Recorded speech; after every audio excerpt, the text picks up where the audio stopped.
क्या मैं विधायक बन के आया हूं तो क्या मैं मुंह पर पट्टी बांध के रखने के लिए आया हूं? मैं चुप बैठने के लिए आया हूं? लेकिन मैं आप सब साथियों से पूछना चाहता हूं, सबसे पहले तो ये बताएं कि जितने भी लोग मुझे नजदीक हैं या मुझे जानते हैं या मेरे संघर्ष से परिचय रखते हैं, मैं आप सब लोगों से एक बात पूछना और कहना चाहता हूं। क्या ईमानदारी से बताइए, जो आज व्यवहार हुआ हमारे साथ, क्या वो लोकतंत्र के लिए सही है? क्या इस तरह के व्यवहार होने चाहिए? सत्ता के मद में चूर होकर कुछ ऐसे राजनेता जो अपने आप में ये समझ के बैठ गए हैं कि पूरे दुनिया के मालिक ही वो हैं, मैं समझता हूं इससे ज्यादा लोकतंत्र का बुरा दौर कोई दूसरा नहीं हो सकता। जहां आज तक आप लोकसभा में देखते होंगे कि सांसद को निलंबित कर दिया, हटा दिया, उठाकर ले गए, आज शायद 3 साल के समय में पहली बार ऐसा हुआ होगा कि आज इस तरह का हमारे साथ हुआ।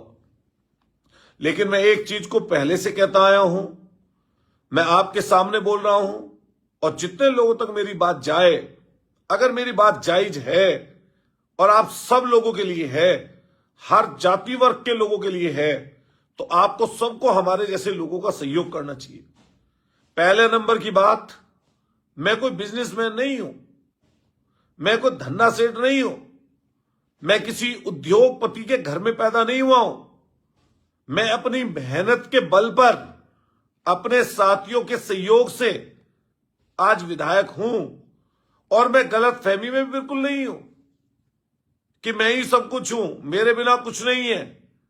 मैं पूरे के पूरे पूर्ण रूप से ये कहना चाहता हूं कि मेरे पास जो भी ताकत है वो मेरी महान जनता की, महान लोगों की मेरे पास ताकत है। आप ईमानदारी से बताइए, इतना बड़ा स्टेट, 25 करोड़ लोग, 403 विधायक, और बोलने का समय 3 सेशन होते हैं, 4 दिन, 3 दिन, 8 दिन, इन सारे दिनों में हम लोगों को बात रखनी है, और बात रखने के लिए हर कोई आतुर रहता है। आप ईमानदारी से बताइए दोस्तों, साथियों, बड़े बुजुर्गों, नौजवान साथियों जो मुझे सुन रहे हो, आप मैं सबसे पूछना और कहना चाहता हूं, मेरे भाइयों, क्या मैं विधायक बन के आया हूं तो क्या मैं मुंह पर पट्टी बांध के रखने के लिए आया हूं? मैं चुप बैठने के लिए आया हूं? मैं जनता की आवाज ना उठाऊं? ये ऐसी बात सोचना भी, मैं समझता हूं दूसरे लोग अपने दिमाग में ये बात डाल लें कि अपने दिमाग में भी अगर लाए तो दिमाग को दूर कहीं अपनी इस सोच को रखना, अपने दिमाग में गलतफहमी बिल्कुल मत पालना। अगर ईश्वर ना करे जान भी चली जाए अगर इस लड़ाई संघर्ष में जनता के लिए, आम लोगों के लिए, तो मैं हंसते हंसते न्यौछावर कर दूं। लेकिन चूंकि मेरी जिम्मेदारी है बहुत बड़ी, ये जो हमारी विधानसभा है ये लोकतंत्र का मंदिर है, इस मंदिर में मेरी जिम्मेदारी तय हुई है। हम लोगों को जनता ने विपक्ष में बैठाया है, और विपक्ष की जिम्मेदारी है जनता के विषयों को, जनता की बातों को सदन में उठाएं, और कहीं सड़क पर जुट पड़े तो सदन से सड़क तक, सड़क से सदन तक उसको उठाने का काम करें। मैं जब से राजनीतिक सामाजिक जीवन में हूं, छात्र राजनीति के समय से, और अभी तक मैं हमेशा इन प्राइवेट अस्पतालों के खिलाफ, सरकारी उस सड़ी गली व्यवस्था के खिलाफ जिससे जनता परेशान होती है, मैं आवाज उठाता हूं। आज भी दोस्तों, साथियों, आप सैकड़ों की संख्या में सुन रहे हो, शेयर कर रहे होगे, इसको शेयर करते जाइए, एक दूसरे तक पहुंचाते जाइए। जितने लोग मुझे सैकड़ों की संख्या में सुन रहे हैं, दूर तक पहुंचाइए। आसपास के जिलों में, पूरे प्रदेश में, देश के लोगों ने देखा कि आज किस तरह की घटना हुई। मार्शलों ने उठाकर मुझे बाहर रखा, मुझे कोई दिक्कत नहीं है इस चीज की, और ना मुझे कोई परेशानी है। लेकिन मैं आप सब लोगों की अदालत में बोलना और कहना चाहता हूं, सोशल मीडिया में बहुत ताकत है। आज देख रहे हो कि हर सोशल मीडिया के प्लेटफॉर्म पर यही बात चल रही है, यही बात कही जा रही है कि वह अतुल प्रधान जैसे लोगों का कसूर क्या है। क्या हमारा कसूर यह है कि हम जनता की आवाज को बुलंद कर रहे हैं।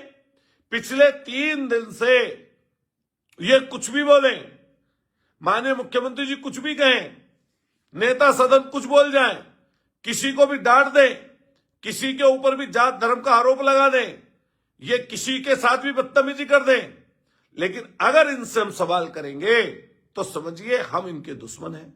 अरे सवाल करने वाला लोकतंत्र में दुश्मन नहीं होता। सवाल करने वाले लोगों की भी परेशानी, दिक्कतें होती हैं। हमें लोगों ने जिम्मेदारी के साथ विधायक बनाया और जिस जनता ने, जिस महान जनता ने हमें विधायक चुना, उसके प्रति हमारा कर्तव्य बनता है, हमारी जिम्मेदारी उसके प्रति है। उसकी हर दुख की, हर उसके कष्ट की, परेशानी की, दिक्कत की आवाज को बुलंद करने का काम हमारा है और हम उस आवाज को बुलंद करेंगे। मैं जो लड़ाई लड़ रहा हूं वो लड़ाई है क्या? वो लड़ाई मैंने पहले भी आप सब लोगों को बताया, वो हमारे समाज के दबे कुचले, शोषित, वंचित, गरीब, असहाय, पीड़ित, कमजोर, जिनके पास पैसा नहीं है, मैंने आज भी उनकी आवाज को बुलंद करने के लिए एक नियम 56 होता है, उसके अंतर्गत प्राइवेट अस्पतालों की लूट और सरकारी अस्पतालों की बदहाली के ऊपर ये हम लोगों ने बात रखी थी। खास तौर से उत्तर प्रदेश के बुंदेलखंड के जिले झांसी में जिस तरह की घटना पिछले दिन पहले मेडिकल कॉलेज में हुई, जिसमें 10 से ज्यादा, इस बात को लेकर हमने प्रश्न चिन्ह उठाया, हमने क्वेश्चन लगाया कि आपकी पूरी व्यवस्था चौपट है। कहीं पर दवाइयां नहीं है, कहीं पर लंबी लंबी लाइनें लगी हुई हैं, आपके दिए आपके आंखों के नीचे यह अंधेरा है। इसी लखनऊ में, यहां पर केजीएमयू में, लोहिया इंस्टीट्यूट में, आपके और मेडिकल कॉलेजों में बद से बदतर हालत है। सर्जरी करानी है, 1-1 साल में नंबर आ रहा है, चाहे वो पहले ही मर जाए, कोई पूछने वाला नहीं। पिछले दिनों हमारे मेरठ में जिस तरह लिफ्ट में मौत हुई महिला की, कोई कहने वाला नहीं। और ना जाने कितने हजारों हजार लोगों की मौतें इसी तरीके से हो जाती हैं, लेकिन उसके बारे में ना बोलिए।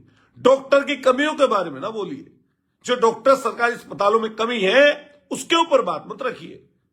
जो समाज का तबका परेशान है, शोषित है, वंचित है, कमजोर है, उसकी बात मत करिए।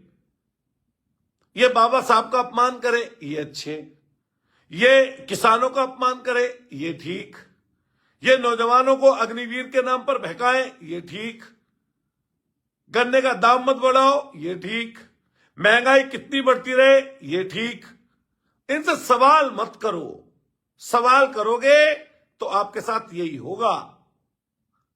मैं फिर कहना चाहता हूं, हमारी लड़ाई किसी से व्यक्तिगत नहीं है, यह मुद्दे पर आधारित लड़ाई है और इस लड़ाई पर हम लोग निश्चित रूप से लड़ेंगे। यह जिम्मेदारी जनता ने हमारी तय की है। मैं समाजवादी पार्टी का विधायक हूं, समाजवादी सोच का व्यक्ति हूं और मैं फिर बता दूं, मैं जात और धर्म के नाम पर किसी के बंटवारे की बात नहीं करता। गलत मतलब गलत, सही मतलब सही। वो चाहे किसी जात का हो, किसी वर्ग का हो, किसी धर्म का हो, किसी पंथ का हो, किसी क्षेत्र का हो, मुझे इससे कोई दिक्कत नहीं है। और मैं आप सब लोगों को यह बात कहना चाहता हूं कि मुझे किसी तरह का कोई अपमान इस तरह का महसूस नहीं होता। मैंने देश की आजादी के पहले के लोगों के किस्से सुने हैं, ना जाने कितने अपमान उन्होंने सहे, ना जाने कितने झूठे सच्चे आरोप सहे। कई लोगों को परेशानी इसीलिए ही है कि अतुल प्रधान लड़ रहा है। भाई अगर हम ना लड़े, क्यों ना लड़े? मैं आप सब लोगों से पूछना चाहता हूं, आप सब लोगों को एक सवाल छोड़ के जा रहा हूं। रात हो रही है, आप लोग भी, बहुत सारे लोग सो गए होंगे, इसको दूर तक पहुंचाइएगा। मैं बस इतना पूछ के जा रहा हूं, आप लोगों के सबके मैसेज आए, क्या मेरी लड़ाई सही है या गलत है? अगर मेरी लड़ाई सही है तो आप सब लोग सोशल मीडिया के माध्यम से, कहीं स्टोरी लगाकर, कहीं व्हाट्सएप पर ग्रुपों में भेजकर, और कहीं इस लड़ाई को आगे बढ़ाइए। कहीं सोशल मीडिया के, चाहे फेसबुक आईडी हो, पेज हो, इंस्टाग्राम हो, ट्विटर हो, इस सब पर यह मुहिम चलाइए।